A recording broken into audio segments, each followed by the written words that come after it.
স্থানান্তরিত কৃষি বা শিফটিং কাল্টিভেশন সম্পর্কে আমরা সকলেই কিছু না কিছু জানি। তো এই শিফটিং কাল্টিভেশন বা স্থানান্তরিত কৃষি সম্পর্কে কিন্তু অনেক ধরনের প্রশ্ন তোমাদের পরীক্ষায় জিজ্ঞাসা করতে পারে। তারই একটা নমুনা দেখো, এই হচ্ছে প্রশ্ন যে পশ্চিমঘাট পর্বতমালায় স্থানান্তরিত কৃষিকে কি বলা হয়?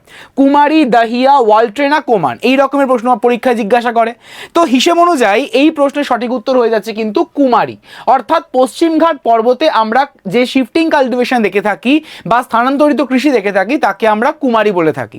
কিন্তু বাকি যে অপশানসগুলো রয়েছে সেগুলো তো কোনো না কোনো রাজ্যে অবজার্ভ করা যায়, ডেফিনেটলি অবজার্ভ করা যায়। যদি আমরা ছত্তিশগড় এবং মধ্যপ্রদেশের কথা বলি তাহলে সেখানে আমাদের দাহিয়া বা বেওয়ার নামে পরিচিত। যদি আমরা অন্ধ্রপ্রদেশ এবং তেলেঙ্গানার কথা বলে থাকি তাকে সেখানে পডু বা পেন্ডা নামে পরিচিত। উড়িষ্যায় পরিচিত কোমান বা বৃন্দা নামে। সাউথ ইস্টার্ন রাজস্থানে পরিচিত আমাদের ওয়ালট্রে এবং বা ওয়ালট্রে নামে।